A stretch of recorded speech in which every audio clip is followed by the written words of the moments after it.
This is going to be your guide to the best hunting horn build in Monster Hunter Wilds after 100 hours of gameplay. So this is going to be a pretty intense video, and I'm going to ask that you please stick with me. We gotta talk about the melodies, we gotta talk about the gear. Later, we're heading on over to Mobalytics so I can break down the gear decisions even more.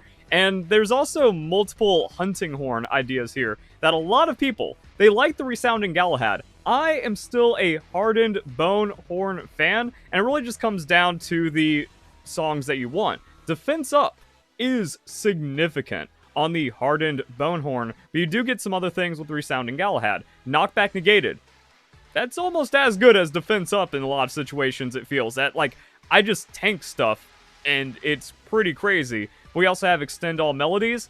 A lot of people, like, super praise this one. I think it's a little overrated because it's only 40-second extension, and you can't, like, stack 10 of them and have it for 5 minutes or something. It only goes up to the max, so you don't want to switch between your horns too much. It's mostly just kind of like, okay, cool, I get my attack up for 40 seconds longer, and that doesn't really matter too much. Restore sharpness is nice, but you're pretty much going to be using this the same way you're using the hardened bone horn, because the best hunting horn in the game is the Grudgesounder.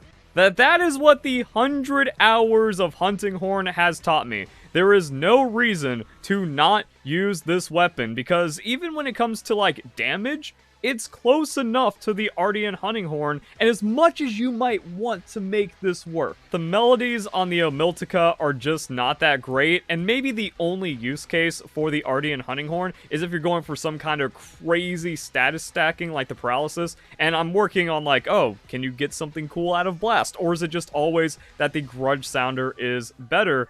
And the only time you really don't need the Grudgesounder, if it's kind of just a regular non-tempered farming thing, either an event quest or just trying to, like, grind out some experience or some low-level resources, yeah, then just bring damage and healing doesn't matter.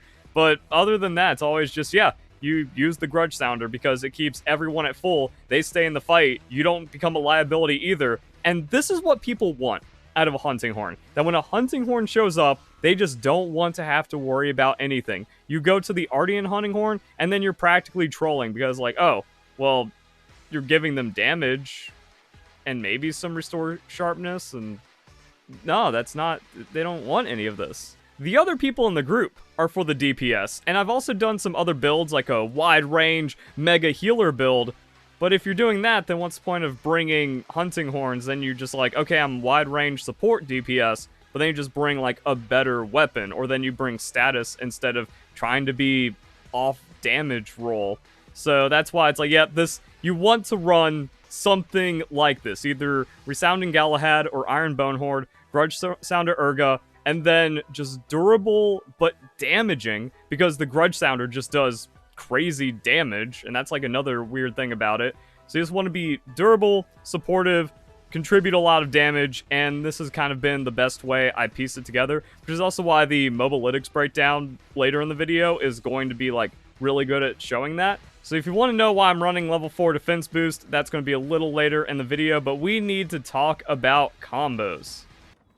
So my other hunting horn guides and my Mobalytics write-up will have the bone horn fast combo, but since I've already talked about it, it's not going to be directly in this video. I want to show the setup on the Resounding Galahad. So because you want to go, like, triangle, double into a double, that's, like, really slow. So one thing you can do to lead it off is use one of your echo bubbles for that. It's going to take so long to do, like, the rest of the setup that using an echo bubble here is fine, but you don't have to. It's just one of those things, yo, I want to look cool, I want to get everything out super fast, I can use an echo bubble.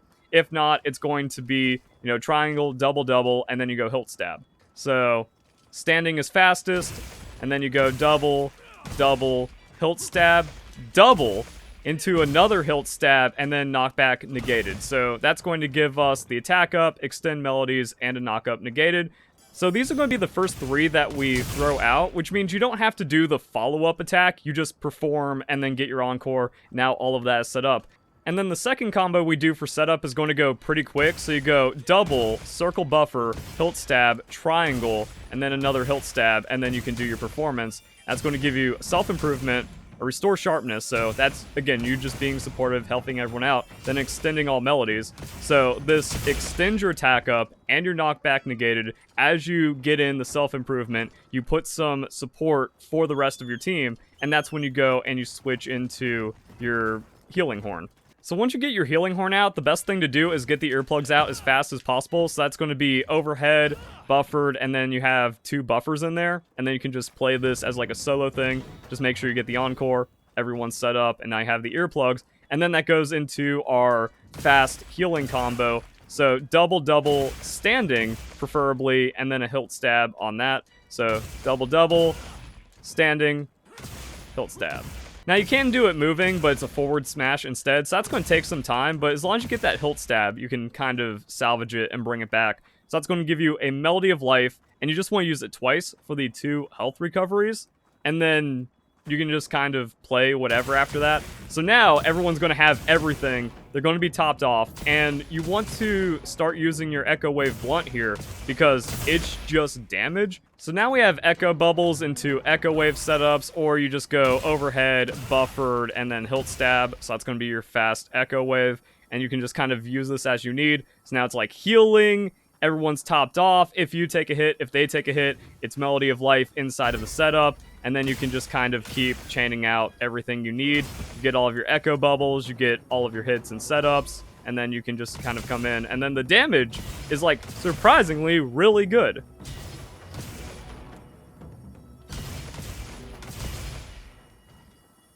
And after using your Melody of Life, just try to get it back however you want. So there's multiple ways of going about this. Like, okay, cool, we can just like hilt stab and still get all of our hits in and just kind of combo and get damage. And then, all right, we have our recoveries, we got Melody of Life, then we get an Echo Wave, and now we just kind of keep chaining that together. You can go Echo Wave into a health recovery large. Sometimes you even want the small health recovery, and that works just fine. Where it's like, okay, so we go Echo Wave, and now we just go like circle, triangle inside that buffer. We need to refresh self-improvement. Usually we don't. Like now we just have extra hits and extra things we can do. And that's all your setup right there. Okay, so here I want to compare the damage of the Grudgesounder Urga to the setup on the Omiltica. So I'm just going to like hit this thing from the front, head on, and hopefully get all of my proper hits in. Boom.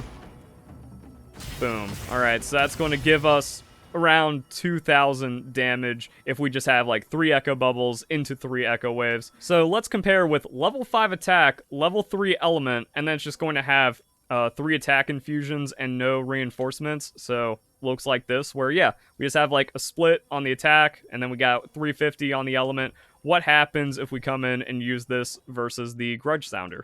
Okay, so this has elemental attack boost with the attack up from the Resounding Galahad, so let's just go and do the same thing.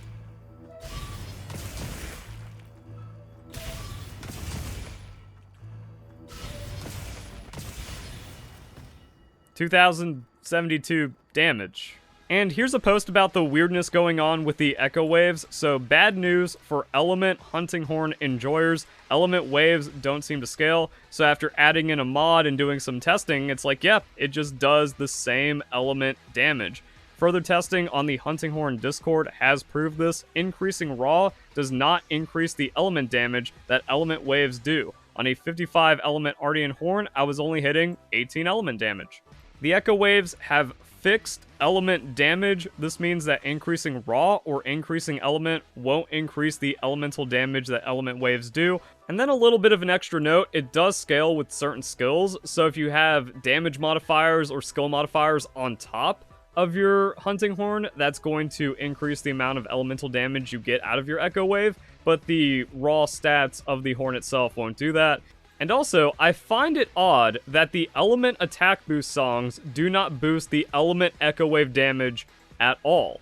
Only the main weapon attacks. So that's like another problem with the Ardean Horn melodies, that, oh, I'm doing enhanced elemental damage. Well, that doesn't increase the damage of your element Echo Wave, which is the main damage of your weapon. So yeah, element damage is going to need some really significant buffs to get consideration.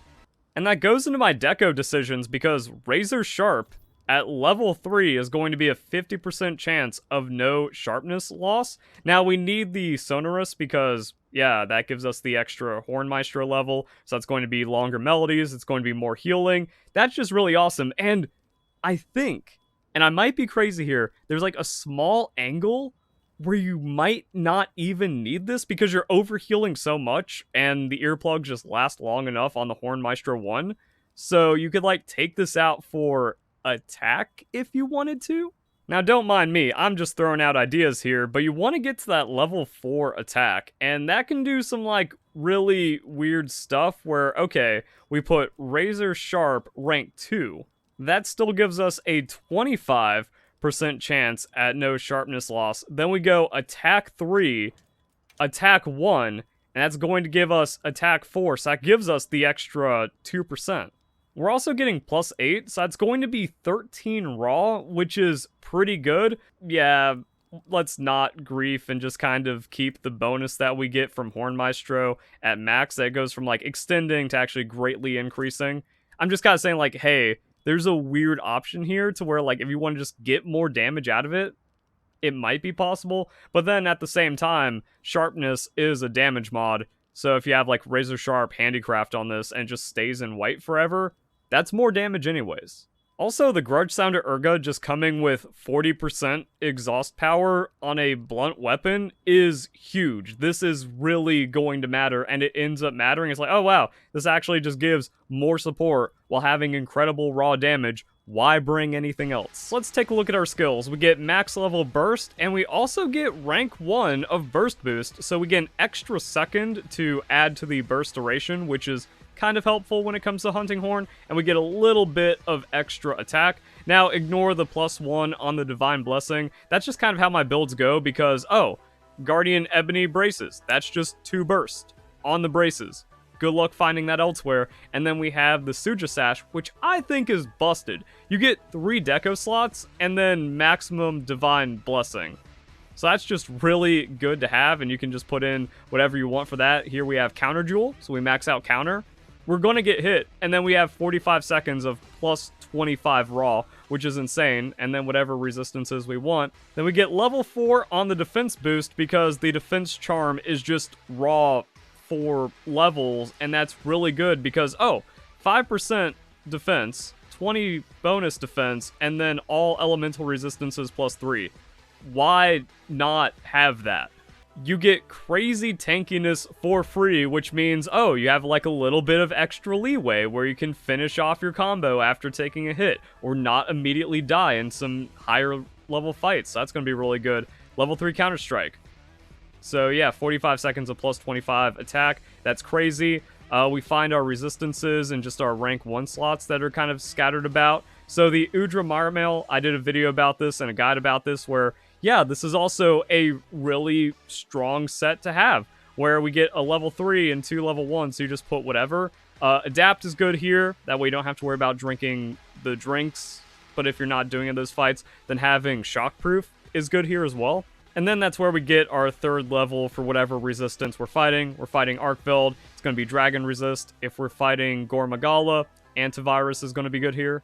The Archvulcan Greaves, well, this gives us Quick Sheath 2 out of 3, and then a 2 slot, so that's our final counter, and then we have the Sheath Jewel for 3 out of 3 Sheath, which is really good as well, that if we're, you know, setting up melodies and then running into the fight, if we need to, like, run away and then do a performance or something, just being able to, like, grab our weapon really quick and then get back in there or set up really fast is actually super important. Stamina Thief, like we talked about, it's kind of a sleeper thing of, oh, it makes the Grudgesounder even better, like, you're doing support stuff, but if you're doing, like, combat support, that exhaust really matters. And then Razor Sharp, Horn Maestro, and all the other stuff that we end up out of it. But overall, like, this just comes together really well. And if you don't like the defense charm because it is a little counterintuitive, well, if I'm just staying, like, immortal healing forever and I just don't have too much skill issue, I don't need, like, that much extra defense, so I'm probably fine. Then you can go Chain Charm with the Archvulcan Vambrace's Beta.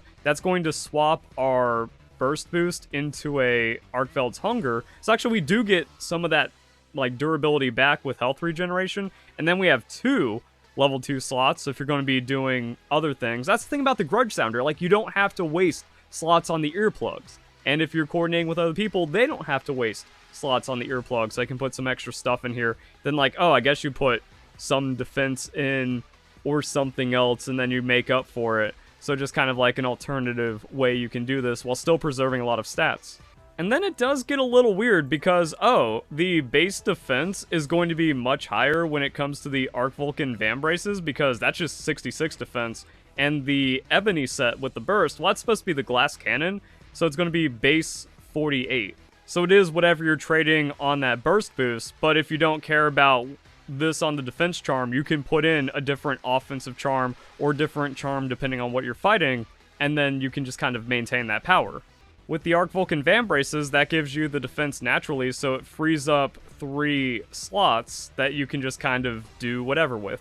And I think that's pretty much everything. The only thing I forgot to mention was that you want to bring life powder, because if you show up to an SOS and people are already hurting, well, you still have to do like non-healing setup, so that's when we can sprinkle some life powder and be like, don't worry, I'm here, bros, let me help you out. And the life powder also kind of negates even more need for wide range. That's like, okay, cool, I use that, everyone gets healed, it's not wide range potioning, and then that gives me the buffer and the time to then go up and set up the healing melodies. And the last thing is I did make a few changes to how the weapon skills play out. So yeah, we already come in with 3 out of 3 Stamina Thief and an attack boost on the Hardened Bonehorn. So Sonorous with the KO jewel for your level 3 jewel, that's going to give you a lot of value. Because like, oh, now we just have Horn Maestro 2 and a KO 1. We put in another KO and then an attack jewel just kind of round it out. And yeah, that's good. Like just the free stun power in case you actually like get some hits in while you're setting up. That's not like the most important part. And with the Resounding Galahad, I don't have a Dragon KO jewel. So like you just put that in and it comes with Slugger 2 out of 3. So now we max out our Slugger. We have max Horn Maestro anyways. Okay, I guess a Handicraft, even though we're not like going to be doing a ton of combat with it. And then attack jewel's kind of the only other thing to put in. Maybe another attack jewel. And because you're weaving in a Restore Sharpness anyways, yeah, the Handicraft or any kind of Razor Sharp doesn't matter, so make the hits matter when you set up on the Resounding Galahad, and then it's all about the Grudgesounder. GG easy. Hope you guys enjoy the video. Hope you all have a nice day. Thank you very much for watching.